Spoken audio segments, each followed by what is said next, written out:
The sun was setting over quiet suburban streets, painting the trees in shades of gold and rust. For most drivers, it was just another evening, the kind of ordinary moment you forget as soon as it passes. But for Marcus Reed, every breath carried the weight of years in service. Every glance in the rearview mirror a reminder of battles fought both in courtrooms and on street corners. He wasn't just a man heading home after work. He was a father, a neighbor, a decorated federal agent with 2 decades dismantling drug cartels. Yet on that stretch of road, in that fragile instant when red and blue lights flared behind his car, none of that mattered. To the 2 officers walking toward him, Marcus was not an agent, not a protector, not a man with a story. He was only what his skin told them to see, another black driver to be questioned, controlled, and humiliated. And this is where our story begins. With a single stop on an autumn evening, a routine act of power that would ignite a chain of events stretching far beyond that quiet street. What followed was not just a clash between one man and 2 officers, but a reckoning with something deeper, the prejudice that hides in plain sight, and the courage it takes to break its grip. So, lean in, because the silence of that moment, the hush between the barked orders and the racing heartbeat, will echo into something greater, a storm of truth that no badge of corruption could withstand. It often begins with something so ordinary, so deceptively simple, that most people wouldn't think twice about it: a flashing light in the rearview mirror, the sound of a siren, the gesture to pull over. For many, it's an inconvenience, maybe a ticket to pay, but nothing more. Yet for others, especially people of color, a traffic stop can feel like stepping into a storm where the rules are no longer clear and dignity can be stripped away in an instant. Marcus Reed knew this truth better than anyone. After all, he had built a career dismantling drug cartels, sitting in rooms filled with hardened criminals, surviving undercover assignments where a single wrong move meant death. Still, the moment those 2 officers approached his car, all that experience seemed to fade, replaced by the familiar weight of being judged first and foremost by the color of his skin. He greeted them politely, offering his documents, steady in his tone. But the exchange was never about paperwork, it was about power. "You were swerving," one officer barked, though Marcus had been driving straight. The question wasn't whether he was guilty of anything, but whether he would submit. That's the unspoken reality many black drivers carry. The sense that the stop itself is not about the law, but about control. And this is where the deeper lesson begins. What Marcus faced in that moment wasn't unique. It mirrors stories told around dinner tables, whispered in living rooms, shared in church basements. The story of being singled out, of walking the tightrope between compliance and survival, of choosing words carefully, so that they cannot be twisted into defiance. Think of a young student on his way to a job interview, stopped and searched because he fit the description.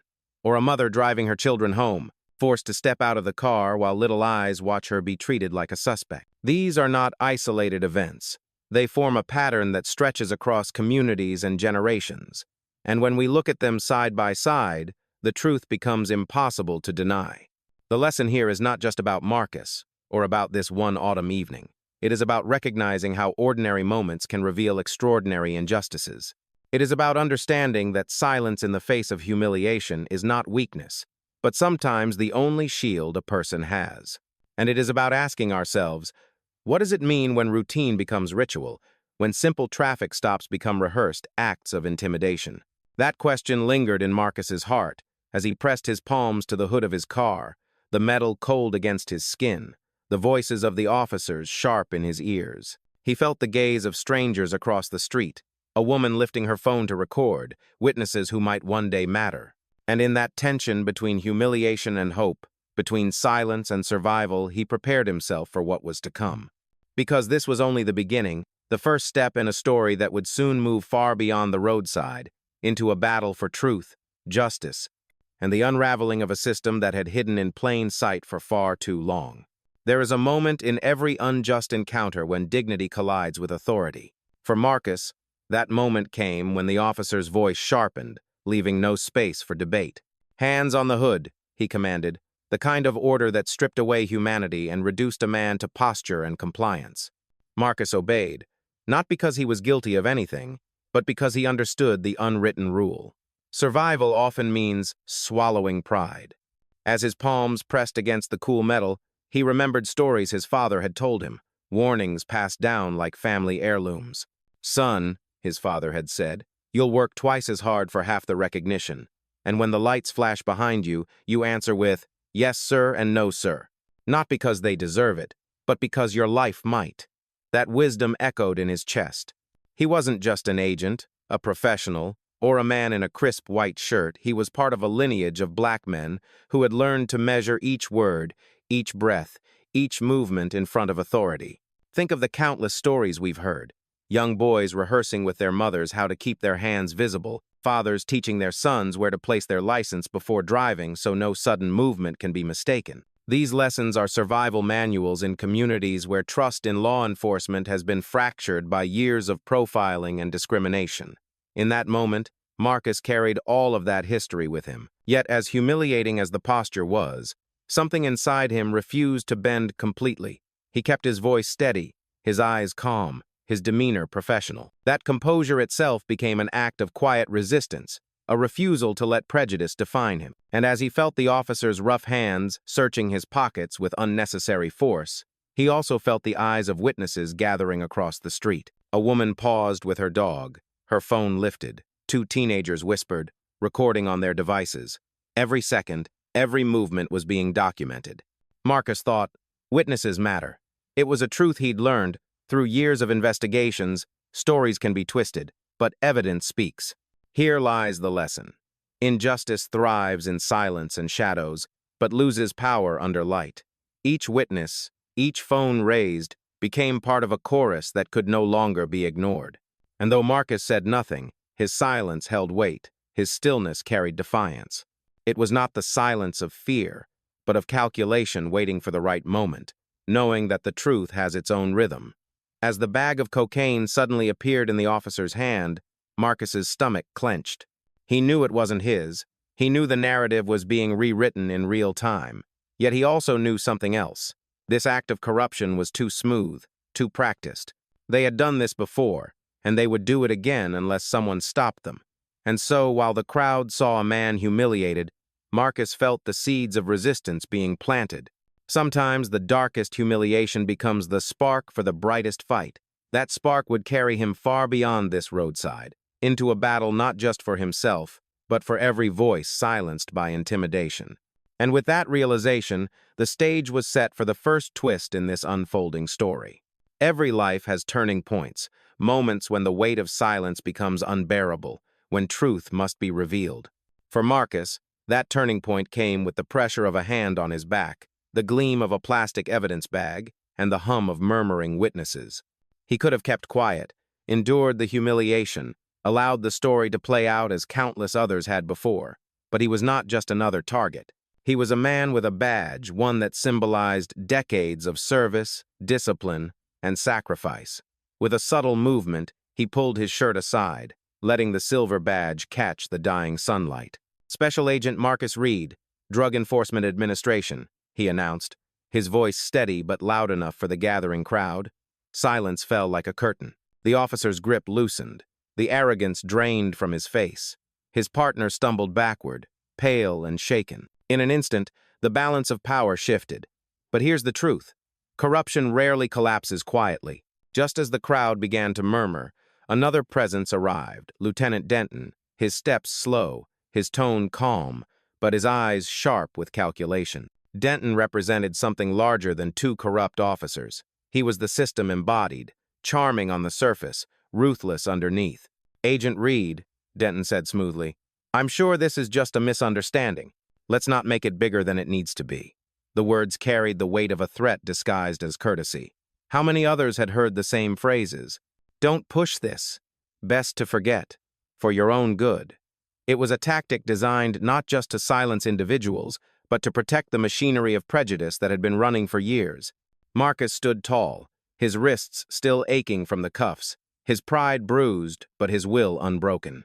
And here lies the lesson. Sometimes revealing who you are, standing in the fullness of your truth, disrupts the script others try to force upon you. His badge wasn't just metal, it was a declaration that the game had changed. Yet even in that moment of revelation, Marcus knew this wasn't victory. It was only the beginning of a longer battle. Because power doesn't concede with one badge or one voice. It fights back with rumors, intimidation, and lies. And as Denton's cold smile lingered, Marcus understood. The storm had only begun to gather. The next morning, the headlines broke. DEA Agent under investigation. Federal officer accused of tampering with evidence. The photographs were clear, the documents forged, the accusations relentless. Overnight, Marcus became a villain in the public eye. Colleagues avoided his gaze, neighbors shut their blinds, and social media burned with comments painting him as just another dirty cop. This is how systems protect themselves not through justice, but through distortion. By flipping the narrative, the oppressors become saviors, and the victim becomes the accused. Think of how quickly stories can be weaponized.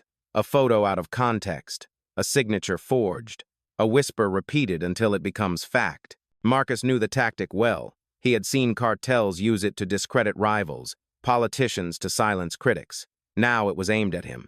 The pain was heavy. He had spent his life building a reputation of integrity, only to see it crumble in hours.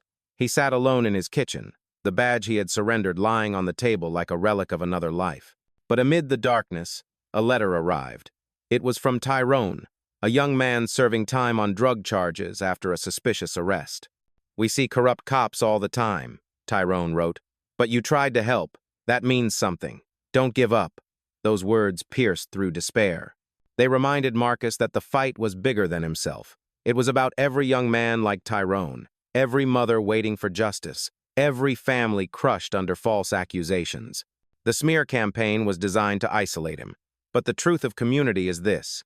Even when the world believes a lie, some voices still remember the truth, and those voices are worth fighting for. With renewed resolve, Marcus opened his laptop and began digging into records, searching for patterns that could expose the corruption festering beneath the surface. He wasn't just clearing his name anymore. He was preparing to shine a light on the system itself. The deeper Marcus searched, the clearer the picture became. Case after case, file after file, the same officers, the same methods, the same outcomes. Young black men stopped for minor infractions. Drugs appear in glove compartments, under seats, and in purses. Charges that ended not in trials but in plea deals, where fear and lack of resources left no room for defense. It was a cycle perfected over years. Target the vulnerable, frame them, pressure them into guilty pleas, seize their assets, and repeat. And what made it even more sinister was its polish. The reports looked neat, the evidence appeared orderly, and the numbers painted a story of success. To the outside world, it looked like effective policing, but beneath the surface, it was oppression disguised as law. Marcus wasn't alone in noticing. Mrs. Alvarez, a quiet courthouse employee, whispered her fears. Some of these evidence forms are dated before the arrests even happened. She had seen the irregularities, but fear of losing her job and threats to her daughter's education kept her silent. This is how systemic racism sustains itself.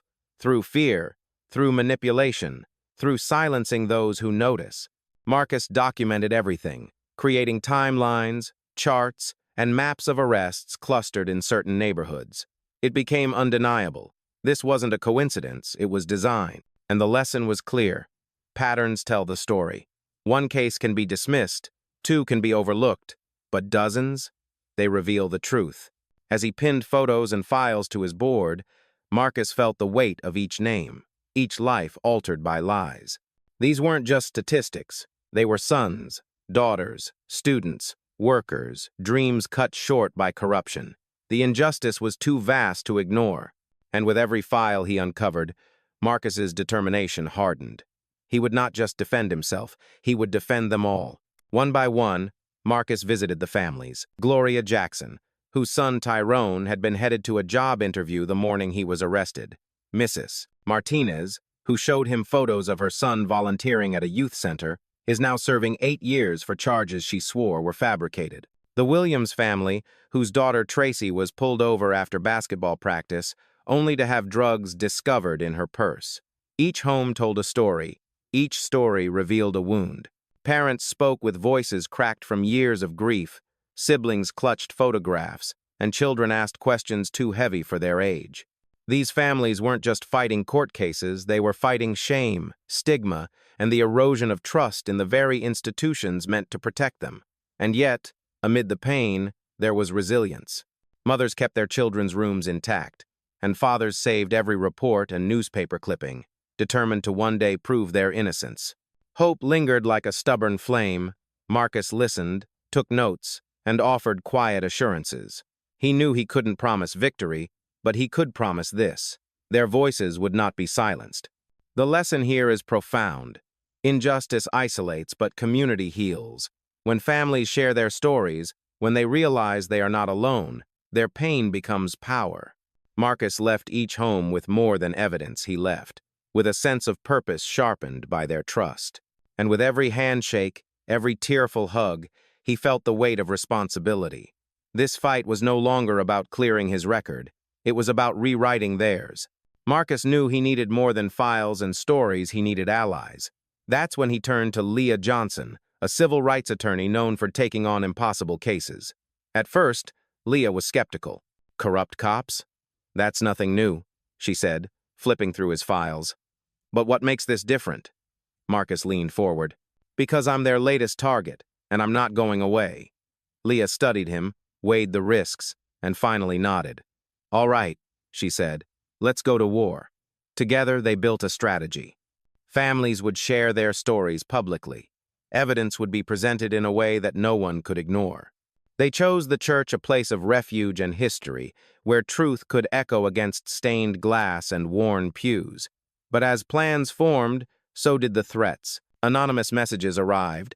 Drop it, or next time it won't be a bag. It'll be a body. Fear was real, but so was resolve. And here lies the lesson. Courage is not the absence of fear, but the decision to move forward despite it.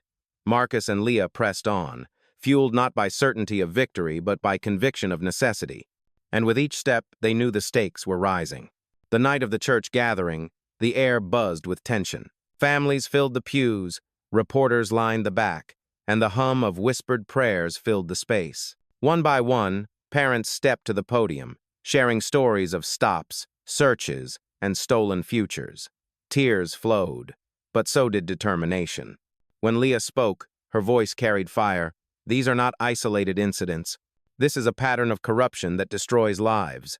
Then Marcus stepped forward, holding up evidence, photos, bank records, text messages linking Denton to known dealers. Gasps filled the room. The story was no longer a rumor, it was a fact. And just as the momentum surged, Denton himself stormed in, flanked by officers, shouting, "Slander!" But the cameras were rolling, the crowd was watching, and for once, the truth was louder than his threats. The lesson was clear. Light exposes what shadows try to hide.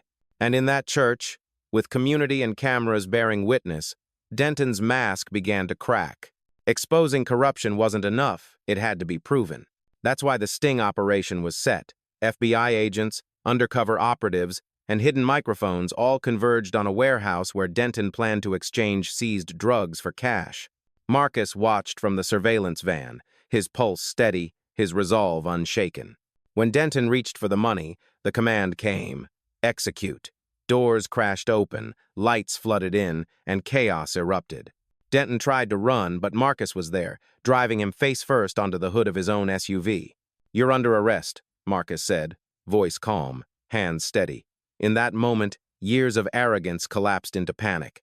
And the crowd of agents, witnesses, and flashing cameras ensured there was no escape. The sting wasn't just an operation. It was justice stepping into the open. The courtroom was packed. Families filled the seats. Reporters scribbled furiously, and the nation watched. One by one, the corrupt officers confessed. Logbooks were revealed, and Denton's empire crumbled. The verdicts rang out: guilty, guilty, guilty. Tears flowed, hugs tightened, and for the first time in years, hope filled the air. Tyrone walked free, embracing his mother under the mourning Sunday Marcus. His badge restored, stood quietly, humbled by the journey. The lesson is this: justice is slow, often painful, but it arrives when voices unite, when truth refuses to be buried. And as Marcus looked across the courthouse steps, he saw not just victory, but a beginning, a reminder that while systems may be broken, courage and community can mend what injustice has tried to tear apart. And with that, the the story closes, not with silence, but with the sound of freedom echoing into the future. And so, from a quiet autumn street to the bright lights of a federal courtroom, Marcus's story reminds us that even in the face of humiliation, even when lies seem louder than truth, courage can still rise. It teaches us that injustice is never as strong as the community willing to expose it, and that hope lives in every mother who refuses to stop fighting, every witness who chooses to record, every voice that will not be silenced. Perhaps the greatest lesson of all is this: justice does not arrive fully formed. It begins with small acts, one person standing tall, one story being told, one truth spoken at the right moment. Those small acts, when woven together, can shift the weight of an entire system. If this story moved you, if it stirred something inside you, then let it be more than just a tale you listened to tonight. Share it with someone who needs to hear it. Leave a comment about what part touched you most. And if you want more stories like this, stories of resilience, courage, and the unshakable pursuit of justice, subscribe to Norah Stories and join this growing community. Because together, we keep the light shining. Together, we ensure that silence does not win. And together, we remember that justice, no matter how delayed, always finds its way home.